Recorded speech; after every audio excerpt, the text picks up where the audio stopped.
लोगों ने विरोध किया और टेबल थपथपा कर खुशियां मनाई, ये एक तरह से मुंहतोड़ जवाब महिलाओं ने इनको दिया है और इनका सुपड़ा साफ हो जाएगा। 100 के अंदर में सांसद में बैठे, लेकिन आने वाला समय लोकसभा में जब चुनाव होगा तो आप देखेंगे कि ये 10 में सिमट जाएंगे, क्योंकि आधी आबादी महिलाएं हैं और महिला का विरोध करना वो अभी से नजर आने लगा है। और आने वाला समय में देखिएगा कांग्रेस को नाम का कोई पार्टी हुआ करता था, लोग ढूंढेंगे। चलिए, कांग्रेस सबसे पुरानी पार्टी है और वो अपने अस्तित्व की लड़ाई एक तरह से कई प्रदेशों में लड़ रही है। हालांकि केरल से निश्चित रूप से उनके लिए अच्छी खबर है, तो केरल के परिणाम से वो खुश हो सकते हैं। तमिलनाडु में उनके परिणाम अच्छे हो सकते थे, लेकिन शायद टीवीके के साथ न जाने की उनकी जो मजबूरी थी, चूंकि डीएमके के साथ वो एलाई थे, इसलिए वहाँ पर उनकी वापसी के सारे रास्ते बंद हो गए। रहा सवाल कि अभी तक की स्थिति में बंगाल की बात हम कर लें। बंगाल का रिजल्ट कई बार आपको चौंकाता है। जैसे अभी का आंकड़ा जो अभी कुछ आंकड़े आ रहे हैं, उसमें 189 तक बीजेपी की बढ़त दिखाई जा रही है। कई सीटों पर 189, मतलब कई सीटों पर रुझानों में बढ़त 189 तक है। ये घट बढ़ सकते हैं, जैसा कि हमने बताया कि ये फाइनल रिजल्ट नहीं है, ये रुझान है केवल। ये घट बढ़ सकते हैं, लेकिन इतना जरूर तय है कि तृणमूल कांग्रेस की सत्ता से विदाई हो रही है अब, जबकि 12 बज चुके हैं। वापसी जैसे से समय बीतता जाएगा, आप हालांकि हम मिडवे में है, अभी 3 घंटे की मतगणना हुई है और 3 घंटे की मतगणना और बहुत इफेक्टिव मतगणना बाकी है। तो ये मिडवे है, अभी हम बहुत सारी मतगणना देखेंगे, लेकिन जो शुरुआती रुझान होते हैं वो बता देते हैं कि अंदर और क्या बचा है। जब हम ये कहते हैं कि अभी तो शुरुआती रुझान है, आगे के परिणाम हो सकता है कि बदल जाएं, तो ये हमको ध्यान देना चाहिए कि अगर किसी शहर में किसी एक पार्टी को शुरुआती 10,000 में 5,000, 6,000 या 7,000 वोट पड़ जाते हैं, तो अगले 10,000 में वो बढ़कर घटकर 2,000, 1,000 नहीं होगा। ट्रेंड लगभग वही चलता रहता है और इसलिए हम लगभग सीटों की घोषणा कर देते हैं कि रुझान में है। नंदीग्राम में शुभेंदु अधिकारी आगे चल रहे हैं और पवित्र वहां पर पीछे चल रहे हैं, लेकिन मतों का अंतर वहां पर 662 है।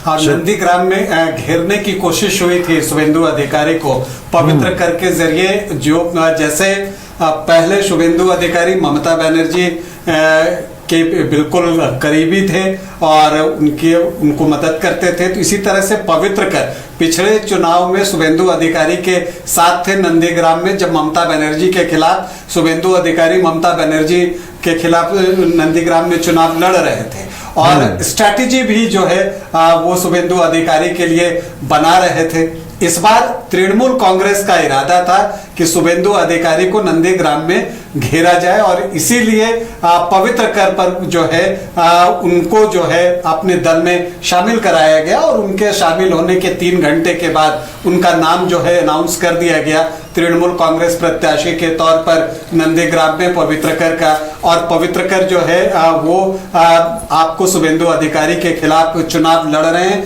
और अभिषेक बनर्जी खुद जो है नंदीग्राम गए, पवित्र कर को शामिल कराया।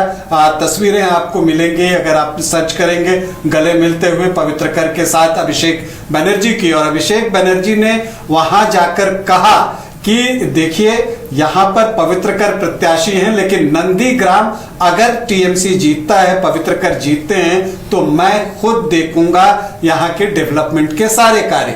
तो शुभेंदु अधिकारी को घेरने की तमाम कोशिशें थी। जिस तरह से बीजेपी जो है वो शुभेंदु अधिकारी जब बीजेपी में आए और उनके जरिए तृणमूल कांग्रेस को घेरने की कोशिश की और आज वो कामयाब होते हुए दिख रही है, तो यही कोशिश तृणमूल ने शुभेंदु अधिकारी के खिलाफ की थी इस बार नंदीग्राम में। और वहां पर आपको मुकाबला कांटे का दिखेगा, आगे भी ये चीज चलेगी और यही वजह है कि जो कोशिश थी शुभेंदु को नंदीग्राम में रोकने की, बीजेपी इस चीज को समझ रही थी। बीजेपी ने तुरंत ये फैसला लिया कि शुभेंदु अधिकारी को भवानीपुर भेजा जाए, और वो भवानीपुर में जब उतरते हैं वहां पर, तो वो एक मुकाबला वहां पर भी बहुत दिलचस्प बनता हुआ दिख रहा है। चलिए 192 तक बीजेपी की बढ़त अब दिखाई जा रही है, 192 तक, और 95 सीटों पर टीएमसी की बढ़त दिखाई जा रही है। तो जो सीटों का अंतर है, हालांकि कई दूसरे एंगल से भी अगर हम देखें तब भी सीटों का अंतर 50 से ऊपर जाता जा रहा है।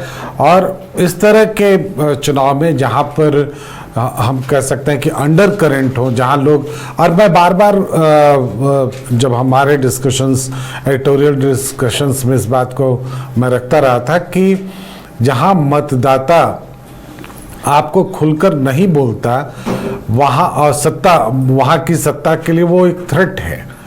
क्योंकि अगर वो खुलकर नहीं बोल रहा है तो बहुत साफ है कि वो मतदाताओं को मतदाता जो है वहाँ की सत्ता से नाखुश है, और वो सत्ता को ये अपनी नाराजगी व्यक्त नहीं करना चाहता।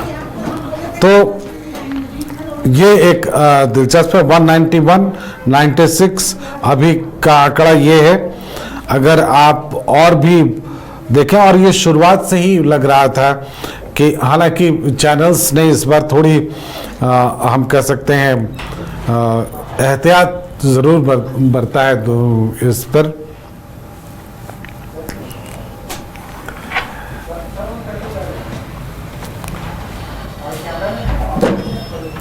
क्या चल रहा है? बहुत दिन के बाद देख रहा है।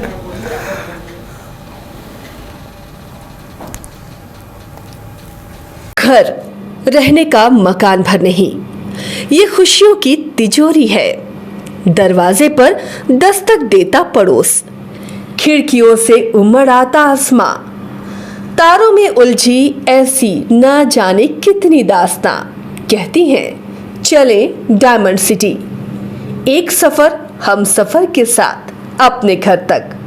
Diamond city, life long bonding, 500 से ज्यादा खुशहाल डायमंड परिवार। जल्दी करें, सिर्फ 200 फ्लैट बाकी।